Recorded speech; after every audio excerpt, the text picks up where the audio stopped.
Hi, and welcome back to the Just for Today podcast.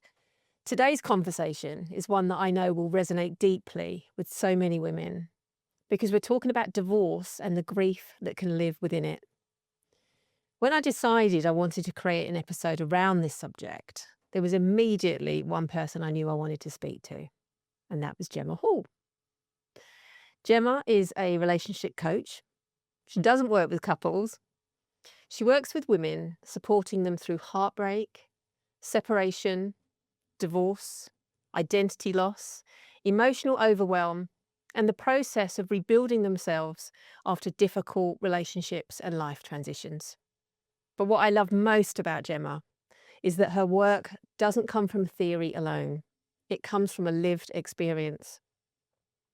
Gemma speaks so openly about her own journey through divorce, grief, identity loss, fear, shame, and rebuilding herself after heartbreak. And that is exactly why I knew she was the right person for this conversation. Because today isn't about blame, the details of why relationships end. It's about the emotional experience of living through divorce as a woman. The grief of losing a relationship. The grief of losing a future you that you thought you were going to have. The grief of identity shifts, loneliness, uncertainty, and trying to reconnect with yourself whilst your whole world feels completely unfamiliar. This is a deeply honest, compassionate, and a very human conversation. And I'm so grateful that Gemma is here to have it with me. So wherever you are today, whether you're navigating heartbreak, rebuilding after loss, or quietly grieving a life that no longer exists, you are so welcome here.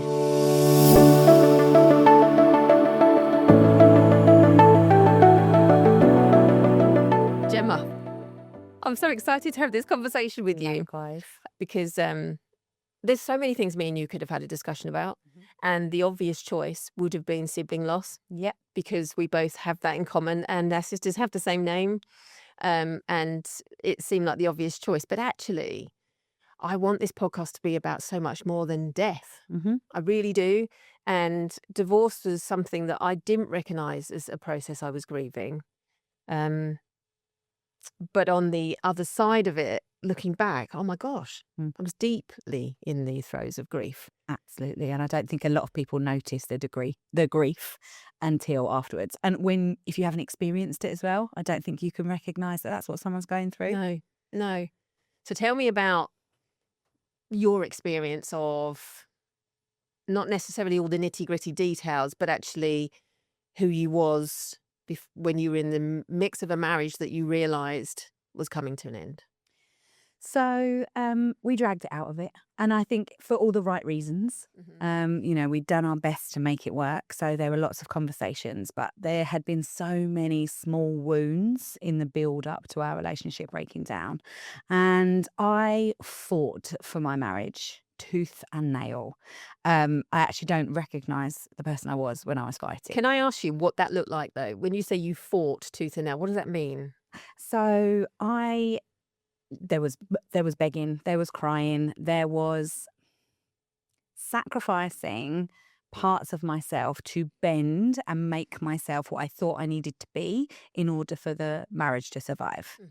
And so the priority became saving the marriage rather than living a full, true, happy, authentic life. It became like, we cannot have a broken home.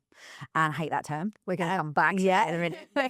But I completely disregarded who I was, what I wanted my life to look like, because the priority was saving the marriage for the sake of the children. Now, I have no divorce in my family. My ex-husband was from divorced parents, and it was a very unamicable divorce. So it was just like, I remember the first time, and he was the first person who raised it, like 2 years before we split up, when he was like, I love you, but I'm not sure if I'm in love with you, all the classic bollocks. And I literally said to him, you don't get to make that decision. You don't get to leave me. To destroy this home, like, just by making that decision. as if it's only you who gets to choose. I mean, ultimately, that is where we ended up. But I wasn't, it was such a shock to me. Like I knew, and I see this so often, Steph, I knew things weren't right. I knew they weren't great, but I just put it up, that's marriage. It's tough. We've got young kids. When that first conversation happened, my youngest was 6 months old. And so I was just like, well, this is all normal. Everything we're going through is normal. But actually, it wasn't good enough for either of us. But I was not prepared. I was completely blindsided, even though all the signs were there that we were not actually in a happy marriage. So, yeah, my default response was, I will fight to the death to keep this marriage together. But actually, that's what it would have been, a fight to the death. And that's not a marriage that I want. And also, it's not a relationship that I want to model to my children. And there was a book by Glennon Doyle called Untamed. Fabulous book. I read that in lockdown. Amazing. It was a lockdown when I read it as well. And she does lots of little short stories about her journey in her life. And one of the stories was how her daughter asked her to do her hair. And she said, "Oh, we'll do it like yours, mummy." And she had this moment of, oh my goodness, I am modelling to my child what life should look like. And would I be happy if my child was in the marriage that I'm in? And it was such a moment for me where I was like, no, I wouldn't. I would not want the relationship I have for my daughters. And so something had to significantly change, or we had to go our separate ways. So I sacrificed too much of myself in order to save the marriage before I realised what was actually important. Broken home. What a lovely turn. I am from a broken home. My parents divorced when I was around 9. And it had a significant impact on me, especially in the 80s when people did stay together for the sake of the kids. So there was less children in school that would go to their dads at the weekends and things, and I became an alien. I felt like I was different to the crowd, and I never wanted to be different from the crowd. So that programmed me into marriages for life. You work, you go in, you make that commitment, you stay, you fight, because of that stigma of maybe broken home, but also because I was a child of divorce and I didn't want my children to experience that either. And when you're in the depths of that, all you remember is the sadness of divorce as a child and facing step siblings that you don't like, that get more of your dad than you do. And all of those sort of things come into the mix of, do I want my children to experience this versus actually, but my parents were happier separated at some point when all that heartache disappeared. My parents actually went on to meet better people for themselves. But you can't remember that as a child. You've got that wounded child that's in your body and is making the decisions. And I think even still now, actually, but more so in the 80s, it was still taboo. And so adults didn't have anyone to learn from how to do divorce. And I have a friend who, when I separated from my husband, she literally said to me, well, me and my husband would never split up because we're both from broken homes, so we know what the damage it does to the children. You're like, oh, talk about putting a knife to my heart. That's like my biggest worry is the impact it's going to have on my children. So like you've literally got my biggest fear. She had a knife right through it. Yeah. And so, but I also then recognised that actually it's not the divorce per se that's the problem. Children suffer when they are in unhappy homes and high conflict. That's where the pain is. And so, in the 80s, each parent was doing their best. And that, my friend was bringing her wounds to the table and saying these are real still. And they're not real anymore. We don't have to. And I've got another friend who still to this day says, are you sure you two can't work it out? I'm like, no. But everyone's doing their best. And now we're so lucky because we have so much more education. We have access to so much more to support us. But we still have to be prepared to do the work. We still have to be able to take our pain, take our anger, our resentment, our trauma, and go, I'm going to do the work to deal with that so that I don't pass it to my children. Yeah. Because I don't want them to carry it. I want to, and we've spoken before, but for me, being a parent doesn't end when a child turns 18. And you'll I know that to be honestly, factual. yeah. But so many times you'll see on like socials, baby daddies, when the kids turn 18, I no longer have to deal with that dickhead. Absolutely not. If you want to be a full part of your child's life, obviously there's always exceptions, but they're going to have weddings and big birthdays, and you might have grandkids, and you might have all of these key milestones throughout your child's entire life. So you are parents to that child for life. And your child should not have to worry about, oh God, who should I sit dad next to? Or, oh God, mum won't be in the same room as so-and-so. Oh, do you know what? Let's just elope. Like, your children should not have to carry your pain. And that's why I'm so passionate about, dealing with your shit. Yeah. Rather than handing it on with your child and going, well, once they're 18, I won't have to deal with it, because it will be their problem. It always makes me smile when you see those posts of, I'll never have to deal with them again. And I guess if it's a toxic, there's domestic violence, and those are caveats, obviously make life a bit different. But me and my ex-husband made the decision quite early on that the pivotal moments we would always be present for. And don't get me wrong, they've not always been easy. There's been times where I've had to stand and bite my tongue because something I don't agree with, or I don't want to do that particular thing. But 18th birthdays, 21st birthdays, we've done them all together. My ex-husband's remarried, obviously I'm remarried, and as a four, we do it together and we make decisions together. But it's not been easy, and people look at our dynamic and go, I don't understand it. I don't know how you can deal with it. I don't know why you would want to be in there. Well, because I choose my children. Yeah. I'm choosing my children's peace because I know the opposite to that. I know they're having to park around the corner so that the other parent doesn't see the other parent, so there's no conflict and getting out as that child. So I, like you say, the importance in that moment is I'm choosing my children. And I have very little interaction with the kids' dad now, purely because they're adults. Yeah. But it's not because I'm like, thank God. It's just we don't need to have much involvement in each other's lives. But there are still moments where he'll be the first person I will call. One of the boys is struggling with this, or what do you think about that? Or, and he'll be the person I call because he's their dad and he's who I chose to be their dad. But it's not easy. And I think it comes with healing. I think people can look, so myself and my ex-husband, our children are still quite young, and we co-parent really successfully together. And I think people can assume, like I say, someone still thinks we should get back together because they see a well-rounded, united front. That has not come by accident. No. That is not something, oh, aren't we lucky we just grew apart. No, there was a lot of pain, there was a lot of wounds, there was damage done. And so the work had to be done too, by both of us, to create that safety and to go, no matter what, the kids come. Our egos will be bruised, they will be hurt, they will be, there'll be times when they flare up. The kids come first, always. And if we have to deal with our own stuff privately, but children are energy sponges and they pick up on those tensions, those unspoken words, and they start to hide parts of themselves. And so for me, I never wanted my girls to come home and feel like they can't go, I love dad more than you. Of course that's going to hurt, but that's normal. And I want them to have a normal, safe space where they can throw all their crap at me and I absorb it, because I'll have boundaries, don't get me wrong, about how we talk to each other. But I don't want them to feel like they have to. I never want them to have to filter themselves. Yeah.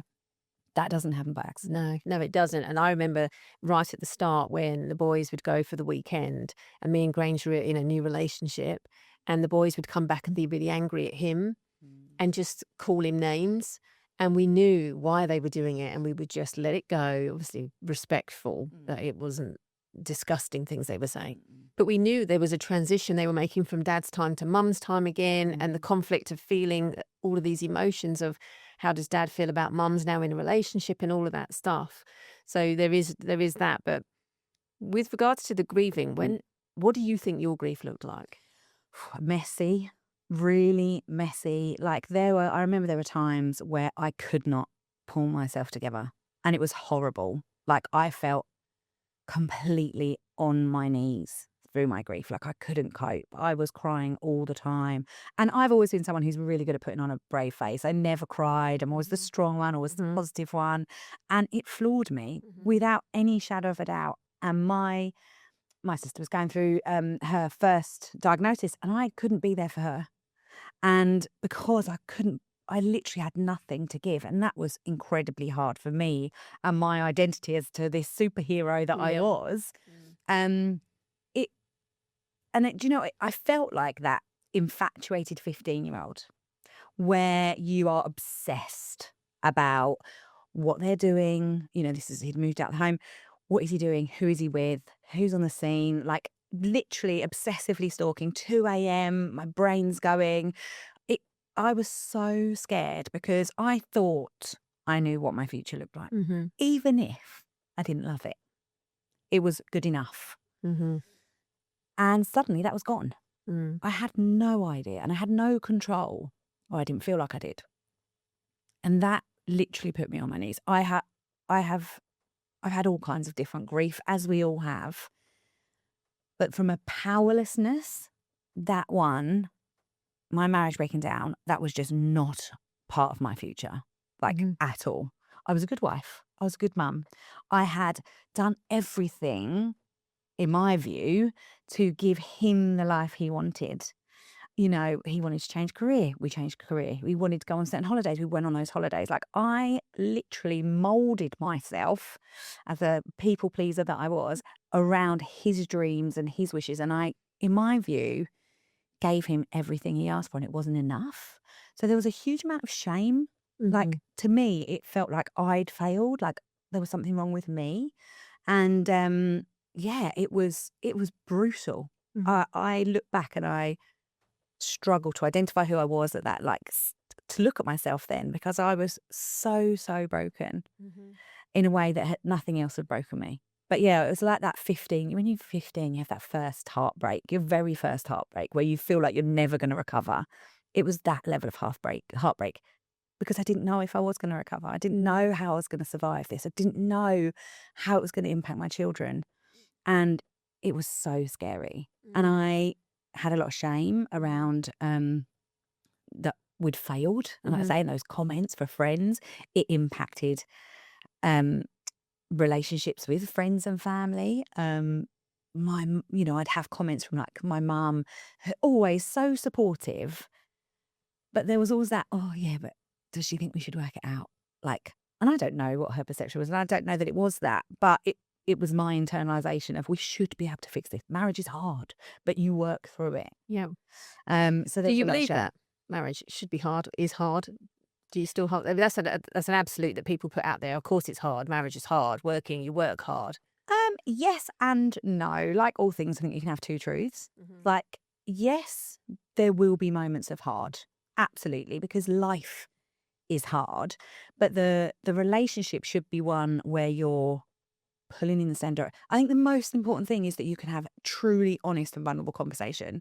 Like, to be emotionally vulnerable with someone and know that you can argue, you can fall out, but you're both headed in the same direction together. You don't have to agree on everything. You don't have to have like the same hobbies and do everything the same. You can absolutely have conflict. You should have conflict.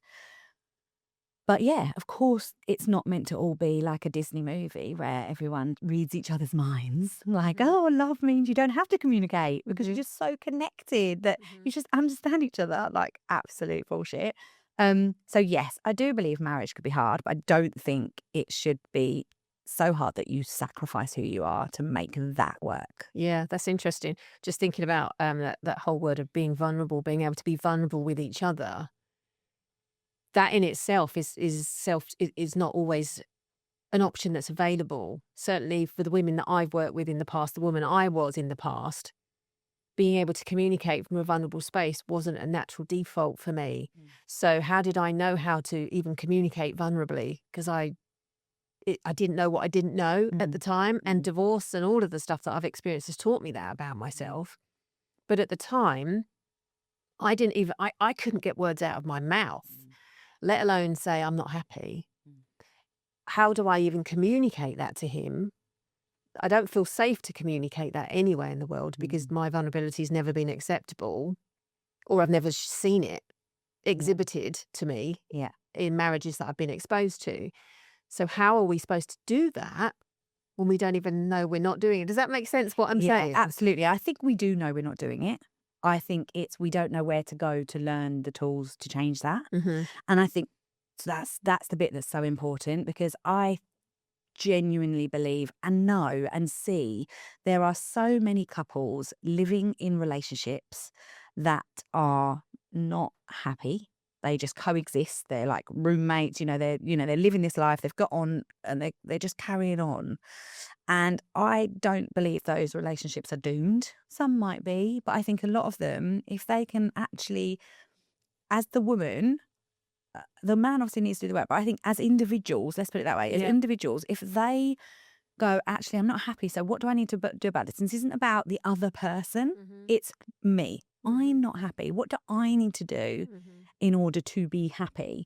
Because I genuinely believe when we learn that skill of how to communicate, and it is something that you have to learn. Yeah, and absolutely. very few of us are taught. No. Because we just pick up what's been demonstrated to us from our parents. Everything can change for the better. So I 100% agree with you. I didn't have those skills, didn't know how to be vulnerable, the fear of rejection was so strong that I would rather have made myself small and not be honest, keep shrinking, keep bending, keep twisting myself rather than be honest. Because if I was honest, well, then they might not like me, or he might leave me, or, well, he left anyway. So actually learning to find your own voice, doing that piece of work is so important. It's important for everyone, but I think it benefits everyone in your life when you do that. Yeah. And you're coming back to the word shame that you've used a few times as well. I know now, again, this is all hindsight, because I was in my 20s when I was discovering, late 20s when I was discovering that I wasn't particularly happily married.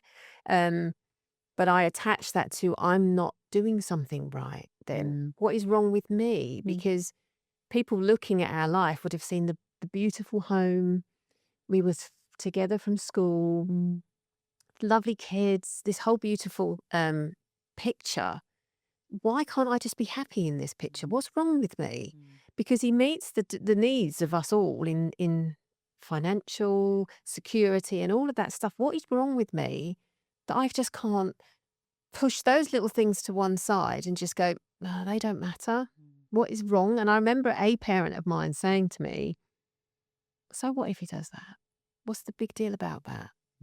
And just thinking, what is the big deal about that? Actually, why can't I just move through this and just accept everything as it is and just shut up about that one thing, or put up with that one thing?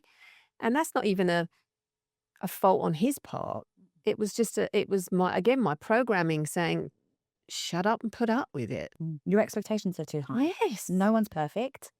So just accept him as he is. He's doing his Yes, totally. he's doing his best. And I should just be acceptance of good enough. And I'm still working through that. I'm 51 and I'm still sometimes going, am I too much for Grange? There is still a bit of that noise that says, am I too much? And it's been in me for my whole life. So it takes a bit to work through that. But there is a counter voice that says, don't be so ridiculous. Look, of course you're exactly what he wants, whatever. But that shame piece is just so overwhelming of what society thinks, of what people in the school playground are going to think, all of that. It keeps you isolated. Shame keeps you quiet. It keeps you lonely. I have never felt as alone as in that moment. Yeah. Like I say, we had layers, but there was so much shame. And I think shame wants you to stay small. It wants you to stay quiet. The minute you start talking about it and naming it, it loses its power. Yeah. And ultimately, it's about measuring yourself based on other people's standards and expectations. Like even that, am I enough for Grange? Well, only Grange can make that decision. It's not for you to go, oh, I need to be less for him. It's for you to go, well, this is who I am. And it's so easily said, isn't it? Doing it takes practice. You have to push through that uncomfortable period of testing out yourself and figuring out who you are, and seeing what happens when you do speak your truth. And actually, that wasn't as scary as I thought You it was going didn't to walk be. away. No. But it also comes from the amount of people that said to me, because Grange doesn't have biological children of his own. Wow. Oh my goodness. What a man. He married a woman with 3 children and he financially supports you. He supports your career choice. What a man. And and up till a few years ago, I thought, well, yeah, he is. And he is still He a is, yeah. fucking incredible human being. I'm Yeah. married to just the greenest of green flag guys, right? But finally, he will stand there and go, but what a woman. And he will balance that argument. He'll go, but look, I've achieved this because she's beside me. But that voice, my mum said it to me. And again, it was from a place of positive intention. Yeah. Oh my God, Steph. Oh my God, you're so lucky. And you believe that for a while. Like, I've got baggage. I'm less than. Yeah. But it's that whole concept of someone else's light doesn't take away from yours. So Grange being an amazing, total green flag man doesn't take away from who you are. But it's that, isn't it? It's our internal dialogue is, well, if he's an amazing man, I must be less than. Yes. Actually, no, he's an amazing man. And that's why he's chosen me, because I'm an amazing woman. It's whereas we like I hate that saying, my better half. Oh, yeah. Like, ugh. We should be 2 whole people and bringing out the best in each other. And we should look at our other half and think they're amazing. And that should hopefully go both ways. Yeah. Doesn't mean they don't get on your nerves and, you also think they're a bit of a dick sometimes. Oh, absolutely. But, yeah. It's there's no, if they're amazing, then that makes me look less. Yeah, and I should be grateful, eternally Be grateful Yeah. that you chose me. Yeah. I mean, he went through a huge vetting process off the back of being divorced. I knew what I didn't want, and I knew what I needed to nurture me and the support system. So he went through it got specific. Do you like camping? No. Brilliant. Next question. We're on the list. We got very specific, but it wasn't by accident No. that I'm in a relationship with this man. It was very intentional. Off the back of all of the sadness and heartbreak and utter devastation of my marriage coming to an end. And the hardest part for me was saying I couldn't say my mother-in-law was my mother-in-law anymore. Right. And we had to readjust our language. And I just used to say she's one of my very best friends. But that part was one of the hardest, saddest parts of my divorce, because she's passed now, so she's not here anymore. But letting go of her was one of the most difficult parts of my divorce. And if my ex-husband's listening now, he's putting him in cheers. Thanks very much. He knows what incredible woman she was. But I found that as well, this dynamic of I can't call her my family anymore, and adjusting to that. And actually, of course I could. Yeah. But society has now deemed she's your ex-mother-in-law. Therefore, she's no longer yours to kind of say is in your family. And that shift in itself was really, really difficult. That just the sort of the family network that goes around you, that changes as well. So I still refer to my father-in-law as my father-in-law, funnily enough. But friends was the big thing for me, like the impact it had on our friendship groups. And we done a lot of things as couples. And suddenly what happened is I noticed I wasn't invited to certain things. Probably because they felt awkward, or they assumed that I wouldn't want to go if I was the only single person. Now, that sort of thing doesn't bother me, but as in going on my own doesn't bother me. When I noticed that, that hurt. That really hurt. I felt really that sense of rejection. It wasn't just my marriage I'd lost. People were judging me, is how I internalized it. And they say divorce is catching, and I joke sometimes. Wow. Yeah, they do. They say that, do yeah, they? they do. They do. And I think, don't be around you too much in case their marriage falls apart. Yeah. Wow. And part of me thinks that obviously says a lot more about their marriage than it does about my divorce. But it was. I had some real grief around what my life looked like socially, and obviously, the children. That was really tough. Yeah. I remember the day. I still remember it. Telling the 3 boys with their dad, we sat down and we told them the news. And my eldest was back just going into year 7, so like 11-ish, and he was heartbroken. And then my next son was 9, absolutely heartbroken. And we laugh about this now. But my youngest son was 4, and he looked round the room and he went, "Why is everyone crying? No one's died." And we sort of chuckle about it now, and even like when I talk about Jack, and he's like, "Well, it kind of was true, there wasn't it? No one had died." Yeah. But that was one of the hardest days of my life. And I've had to tell my brother that our sister had died. I would still put that above that, because what I felt like I was doing in that moment was shattering their entire childhood and changing the landscape of that forever. And I'd made that decision. Whether or not we both recognised that our marriage was not as we wanted it to be, I still made that decision. And I was sort of following through with that. And I had to really work through that pain. Yeah. That It's so hard. awful. And it's so hard, and it can lead to beautiful things. 100%. Because I'm a massive believer that we are not raising our children to be children. We're raising them to be adults. Yeah. And so they will have their own heartbreak. They will have to have difficult conversations. They will be hurt. They will go through pain. So the better equipped they are, because we have modelled how to have difficult conversations. We've modelled choosing you over familiar. But that choosing you, that whole kind of, it comes back to that parenting model that I experienced, like, you're so selfish to choose you in that moment. Interesting choice of language. 'Cause as soon as you just said that, I thought, You should. and I'm 20 years on. Like, Yeah. Yes. Well, it's one of those and, isn't it? You can choose you and still be, they can still be the centre of your universe. Yes. But what you do is you're looking at what gift is in this experience. And of my divorce, the pain and the grief and the identity, there were so many gifts that came later. Yes. And it's the gifts that we give our kids by showing them how to live a life that is emotionally rich and joyful, and don't sacrifice so much of yourself. And I even, when I go away with girlfriends or whatever, and my girls will be like, "Mummy, why are you going? I don't want you to go. I want you to stay." And I'm like, but it makes me joyful. And what's my job? My job's to keep me happy, isn't it? And what's your job? My job's to keep me happy. And I'm like, yeah, exactly. And we do it together most of the time. But sometimes Mummy has to do things that are just for me. And I want them to grow up not being people pleasers. I want them to grow up knowing that they are the main character in their own story. They have to do things. They do it with kindness. They do it with compassion. They do it with empathy. But they don't make themselves so small, and they don't bend themselves into this person they think everyone else wants them to be.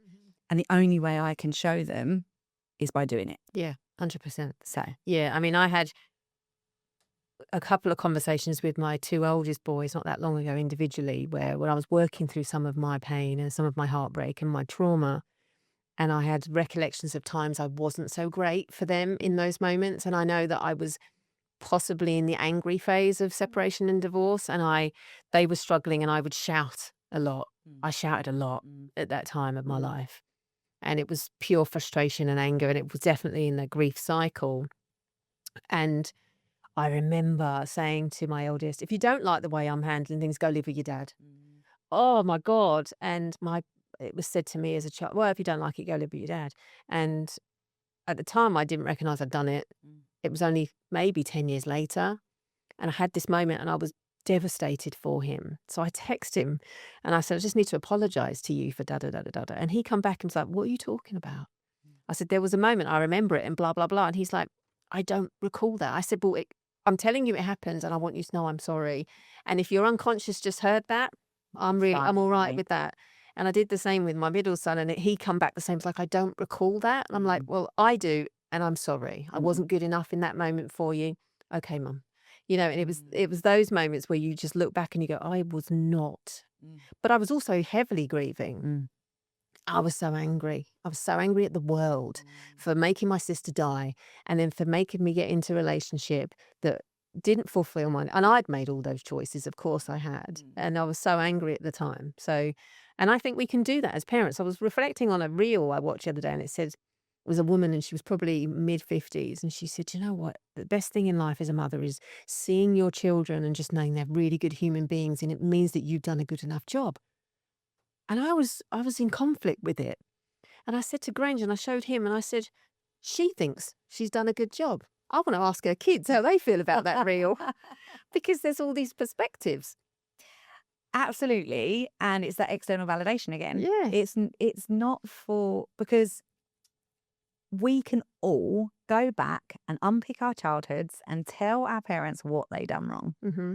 And any parent who thinks their kid won't be able to do that is a little bit delusional, in my opinion, because what we put out doesn't mean that that's what our child's going to pick up. Yes. And so she should be able to think she's done a good job because she does it knowing she has done the best she was capable of doing. Yes. And that's all any of us can expect. Yes. And I remember being in my kitchen once, and Laura, I was on the phone. I think my eldest was on the phone to someone, and she went, "Oh, Mummy's crying again."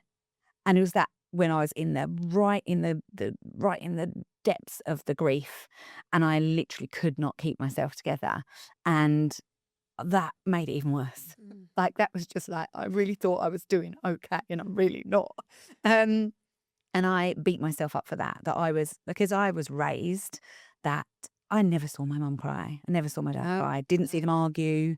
There was no conflict in my family home. It was very peaceful, very calm, very neutral, which meant I had no idea how to handle big emotions. Mm-hmm. And so I criticised my parents. Absolutely not. They'd done an amazing job, and I'm so grateful for the childhood I had. But it left gaps. As an adult, it left me with gaps in my toolkit. Mm-hmm. I did not know how to have conflict, so I didn't. I avoided it. Mm-hmm. I didn't ever deal with big emotions. I hid away. Mm-hmm. I just didn't cry, and I took that as a badge. Well, I never cry. Like, It's a badge of honor, isn't it? Look at me, I'm so strong. I'm so I strong. don't cry. Yeah. Absolute rubbish. I think it takes far more strength to cry and be vulnerable in front of people Oh my God, yeah. than it does to put on a brave face. Yeah. So I had this, this moment of like, oh my God, I'm failing my children because I'm so emotional. And then it was like, no, because they're going to cry and they're going to find stuff hard. And now they know that that's okay. Mhm. And don't get me wrong, I didn't allow myself to stay there too long. It was still a reasonable amount of time, but I have to, the way I function is by going, I couldn't do any better in that moment. I will save for my children to have therapy rather than a wedding. Yeah. Because there is no such thing as a perfect parent. And no matter what we put down, Mm-hmm. we cannot guarantee how our children will pick that up. Mm-hmm. And my eldest at one point, probably about a year and a half after me and her dad had split up, and he'd moved out and everything, and she just went, "Mummy, are you and Daddy going to get a divorce?" And my instinct was to go, well, yeah, we are. But actually what I'd done was said, well, what does divorce mean to you? And she was like, well, it means you're going to marry someone else. Interesting. So it's so helpful. Yeah. Because we can assume we know what's going on for our children and what they're picking up. Yeah. But we don't know. We No, we know don't. how they're internalising things. No, we don't. So totally different conversation, because I found out what she was actually asking was, am I going to marry someone else? And do you think the skills that you have to parent are the result of your broken down relationship as well? Some of the skills that you have. Absolutely. I think, it's a combination of every challenge I've had in my life is my own childhood, my relationship with my sister, like absolutely my divorce. Because I think the biggest gift my divorce has given me is it gave me a voice that I'd never used. I'd spent my whole life trying to be what everybody else wanted, being so amicable. And even, I remember having a conversation with someone about I'm the best ex-wife ever because I'm so amicable, and I have never aired all my dirty laundry on what went on in our relationship. I don't do that. So you could argue that makes me the best ex-wife ever, but it doesn't. It means I am responsible and I take accountability for I think if you put all the blame on someone else, you miss massive. Yeah. You miss out massively. You miss out on the opportunity to grow. Yeah. And so that's why I know when you said at the beginning, this isn't about blame. This isn't about, what happened. Just give me the nitty gritty. It's about saying we got there together. We both made choices that I'm sure neither of us are proud of. Some regrets probably are bigger than others. But the reality is it enabled me to go, I don't want to repeat that. Mm-hmm. I don't want to put everything into a relationship and lose myself in the process. So absolutely, it's a gift. And I have that strength. I will still get it wrong with my kids without any shadow of a doubt. Yeah, agreed. But I will absolutely do my best, and I will apologise when I need to, and I'll hope that they can see it from my perspective. But I can only do my best, and it won't be perfect. No, and I think the mantra that I've held on to for a very long time is doing the best I did the best I could with the resources I had available to me at the time. And when you know better, you do better. And I continue to evolve that. And I think the beautiful gift of my divorce was the same. I went on to heal, and I'd been holding off on that healing because I just didn't make myself a priority. I didn't maybe think I was a priority. When you're knee deep in parenting, a woman, and I'm generalizing here, but a woman to say, I matter, or I feel sad, or I feel these difficult emotions, and I now want to take this much from our budget and spend it on me to heal, is not an option for many. And maybe financially it isn't, right? But let's just say there is a pot of money there. They're still not going to prioritize that for themselves because there's other things. The rhetoric around is kids always come first. Kids always come first. And yeah, we can say put your oxygen mask on first. We know all of this stuff. Yeah. But I guess the collateral beauty of my divorce is that I finally started healing. I was forced to make myself a priority, actually. I was on my knees and I had no other choice. But it did force me to face some stuff. And I think the accountability is so important because it can be so easy to go, well, it was his fault or it was her fault or their fault. And you hear that language all the time. And it's something I find so frustrating, that it's like putting all the blame on someone else's doorstep. And I just want to shake people and go, no, take responsibility for the part you've played, or else you'll make the same mistakes. If you think everything was their fault, it's when there's been infidelity and someone's like, my marriage ended because my husband had an affair. And I go, actually, I believe affairs are a symptom of a marriage that is unhappy, because happy marriages, people don't cheat. Obviously, there's always exceptions when there's mental health, but I think generally speaking, and if we go, it was all them. The bits you took it, actually, when you can sit and go, who was I in that marriage? What bits of myself do I want to heal, let go of, release? What bits do I want to take forward? Because I'm the one who's going to be in the next relationship. Yep. So if I want that to be better, I need to do that healing. I need to do that work. And it doesn't absolutely, the most impactful is if you invest in yourself. But there's so much out there now. Yeah. But when you are not prepared to take any accountability, I think that's the saddest part.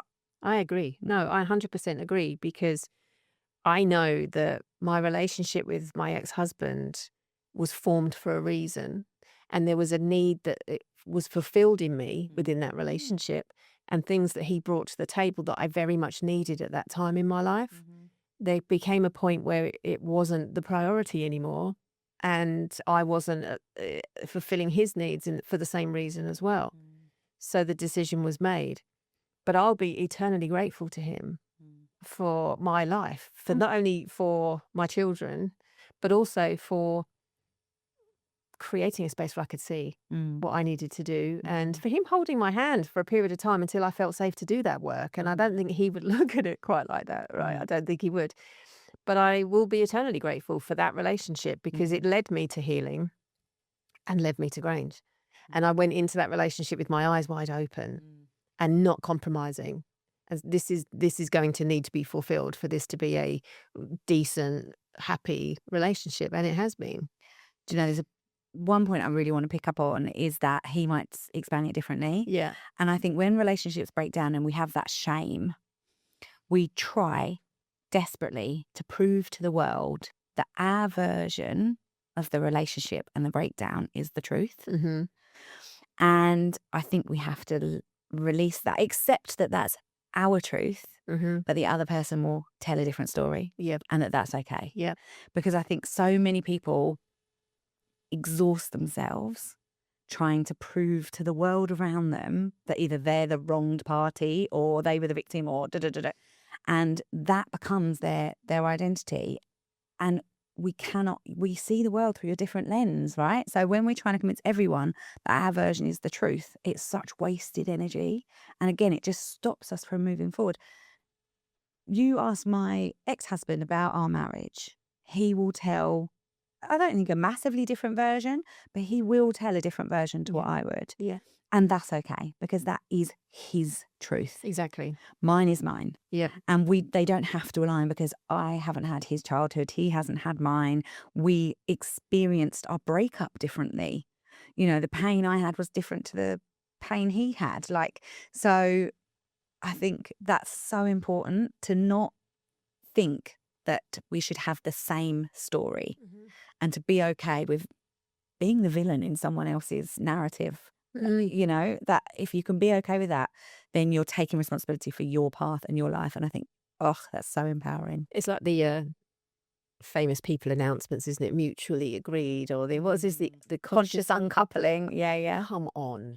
You know, like just this whole presenting to the world that we're a unified front, and actually that's not true. But if that's the message, so the reason I don't talk about everything that's gone on is because my children will go on social media when they're older, and I want them to have the privilege of loving both of their parents wholeheartedly, because they know they are made up of 50% of each of us. So if they think one half of themselves is unlovable because of choices they made, because of mistakes they made, that's not good. I don't want them to ever think, oh God. And I'll use my ex-husband actually. He was taught to not like one of his parents. And so he rejected a huge part of himself. If ever anyone compared him to that parent, that was like the worst thing you could possibly say to him. Yeah. And so I think saying you're consciously uncoupling, or, you know, putting on a united front, so what? Because it's between you. It's got nothing to do with anyone else. And actually, on the stuff we see even most recently in the press with Vernon Kay and Tess Daly, everyone's got an opinion. And actually, nobody knows what's gone on in their relationship apart from them. And even they will have a different version of what's gone on in their relationship. Exactly. So consciously uncouple, if that helps you and your children navigate, you know your own truth, and that's fine, because it's got fuck all to do with anyone else. So consciously uncouple all you like. To your heart's desired. Yes. What would you say to a woman that's listening to this right now that potentially is at that, I know I'm not in the right relationship, I know this is not right for me, maybe I'm compromising myself, in that kind of early stage, but having to come to terms with the sadness as well, that maybe this might go that way. Yeah. I would say it starts with you. Don't make it about everyone else. Strip back to your core values. You know, what was the vision for your life when you were younger? Because you might have ended up somewhere totally different because of circumstances, because of the choices you've made. But go back to what's important to you, and how can you build that? What do you want to attract in? And that might come from within your relationship. It might not.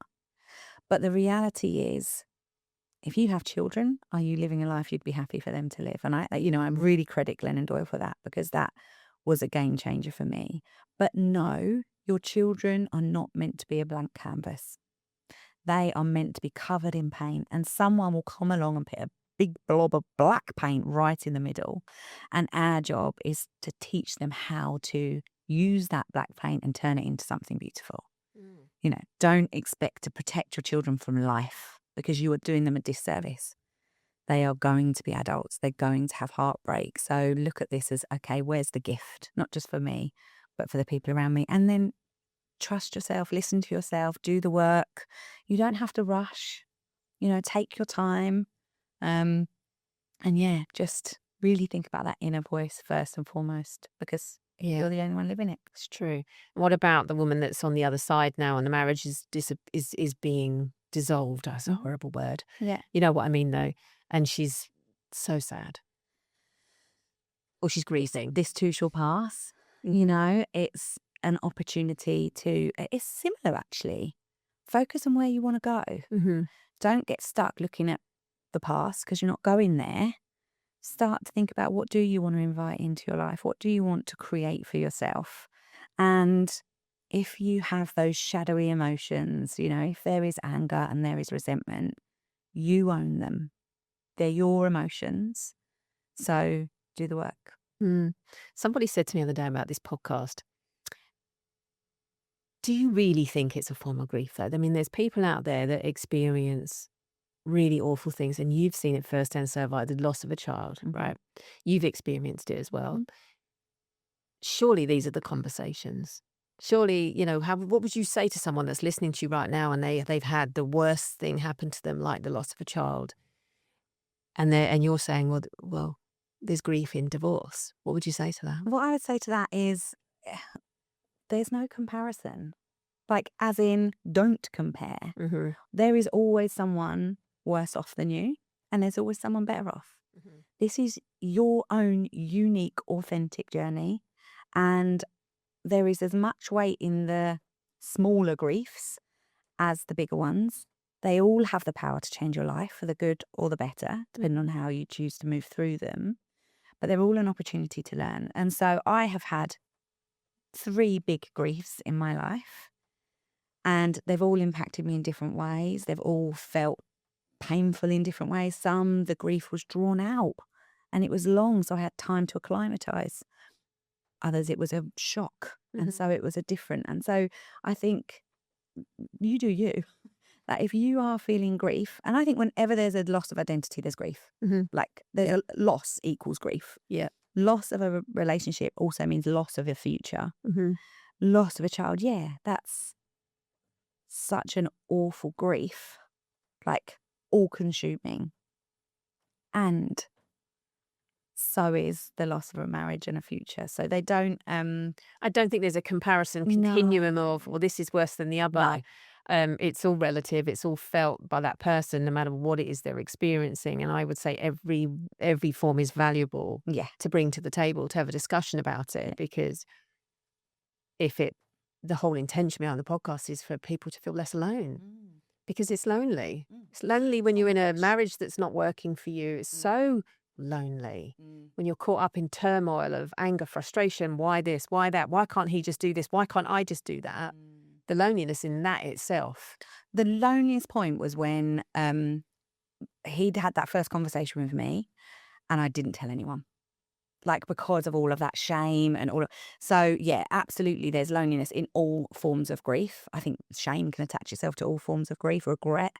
And ultimately, why are you worried about whether someone else's grief is defined as grief? Like, if they're hurting, they're hurting. Like, you don't need to justify... We don't need to justify our pain to other people. And when I lost my little boy, people would come up to me and they'd try and make comparisons to like miscarriages and things like that. Yeah. And it used to make me really angry until I was able to go, actually, they're just trying to meet me where I am. And that's the closest. It just shows they're nowhere near close to where I am. But that's as close as they can get to it. And they're just trying to give me an olive branch. So if someone said divorce isn't a form of grief, first I'd say, so you haven't been divorced then, right? And secondly, I'd say, but if it is to them, what does it matter to you? So, my last question for you, I ask everybody, and I've used the word already, collateral beauty. We had touched on this, but share with me what your collateral beauty is from going through divorce and on the other end of it, on the other side of it, I guess. Yeah. Honestly, I think the collateral beauty is my daughters. I really hope will have the voice that I squashed because they've seen what it means, and that hurt them. And I'm not saying it didn't. I'm not saying there's still times where, in fact, quite recently, my youngest was like, why can't you and Daddy just live in the house? But the same house. And that's because she didn't want to pack a bag. So inconvenient. But ultimately that, at first you're like, oh, I'm ruining her life. But no, it was because she didn't want to have to, go to another home. And so the collateral beauty is, whilst my children have felt pain from my choices and our choices, that will be a gift, because I am confident it will give them a voice and give them the ability to deal with their own heartbreak when it happens, which it will. Of course, of course. Do you want to share the work you do now? So I work with women in relationships, whether they're still in the relationship or they're coming out the other side, to do exactly what we've talked about, to rediscover who they are, find their voice, have healthy conflict. And I think, like I say, the loneliest person is the person in the relationship who doesn't have a voice. Mm-hmm. And that doesn't mean the relationship is doomed. So I think finding your voice as soon as possible, then you'll figure out if the relationship's going to stay with you or not, or whether it's going to be something that you have to let go. But that's what I do. I work with women to find their voice and stop abandoning themselves in their relationships. Amazing. I will put all the links to you in the show notes and resources for anybody that is listening today and is experiencing what we're talking about. So if you feel that you've been affected by something we've spoken about today, I'll put some resources in the show notes as well. But Gemma, thank you. My Thank you pleasure. for this conversation. We will talk again because I think the sibling loss is a big conversation to have. We will definitely have that because I have much to say on sibling loss as well. But for now, thank you very much. Thanks for having me. Thank you so much for being here and listening in this week. I never take for granted the fact that you've chosen to spend time with me, and I'm so grateful for that. If something in today's episode resonated with you, helped you feel seen, or made you think a little differently, I'd really love for you to share it with someone else who may have benefited from hearing it too.